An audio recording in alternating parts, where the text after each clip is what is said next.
the most awarded network ever.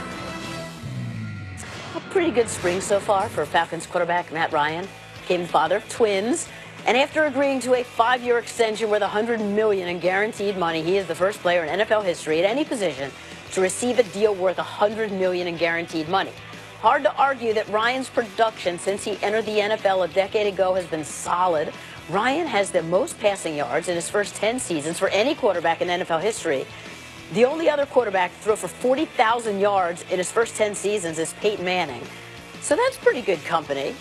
However, how will this contract impact the team? Welcome into the Verizon film room. So right now he's number one in terms of money. When he did the last extension, he was right up there too. The deals have been sweet. Do you think it matches, his impact on the field matches the money? Yes, I do. I mean, the going rate for a quarterback is that range. The going rate for a good one is definitely that range. I mean, that's ultimately what it is. It's a guy that's been a league MVP. It's a guy that has taken a team to a Super Bowl. In fact, when he left the field in that Super Bowl, his team was winning. I don't know what else you're asking for out of your quarterback. And then you just take the fact that just some context of being the face of the franchise and what they went through with Michael Vick and now having Matt Ryan as the face of the franchise for the Atlanta Falcons, they've gotten this right, and keeping him and rewarding him makes sense. There is inevitably, from the beginning of time when it comes to NFL quarterback contracts, fans that are out there that said, is he really worth that? Did we pay him too much?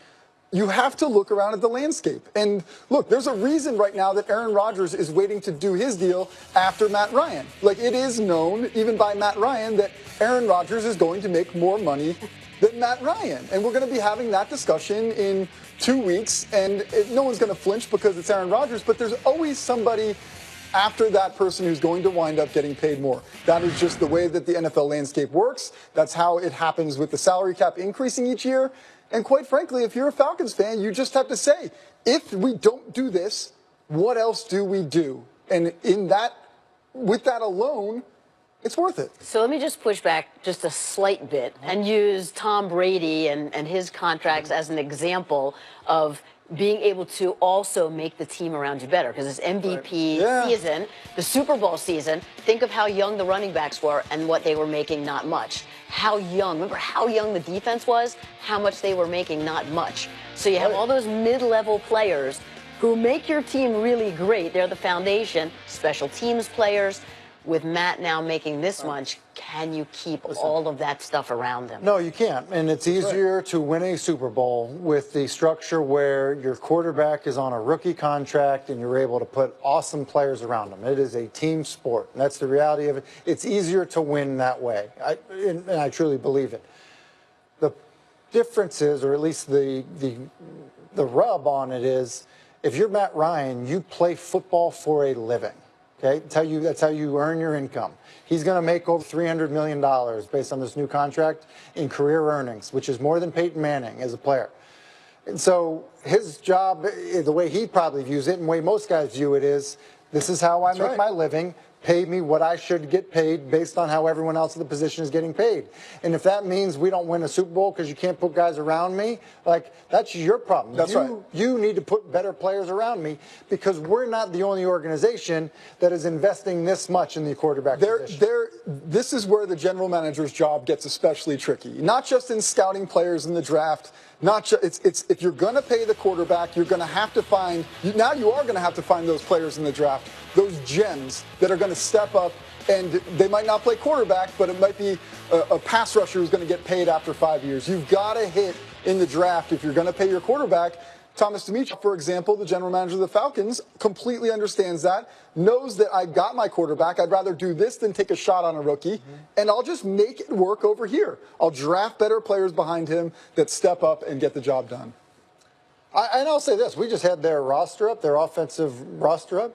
He's got good players around him. He's got 3 good receivers. Right. He's got a very capable tight end. He's got a first-round draft pick at left tackle. I mean, he's got a tremendous running back, a center who, many people regard as outstanding. 2 guards that, quite honestly, people think very highly of. Like, that's a really good offense right there.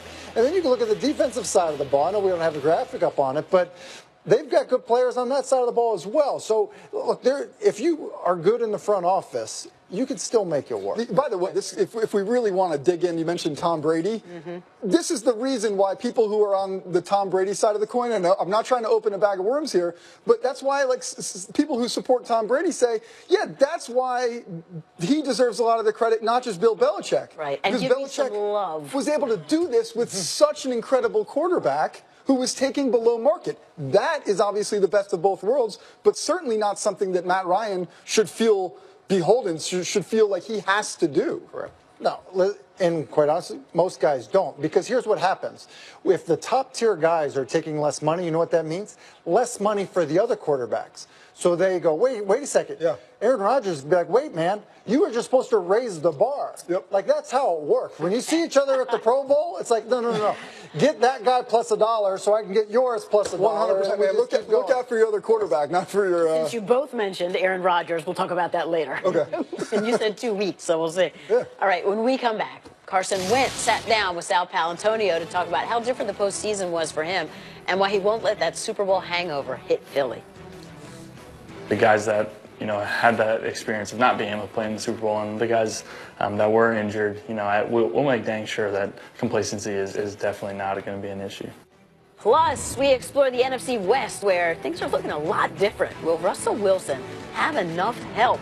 And we break down the depth chart for the revamped Rams defense. Stick around.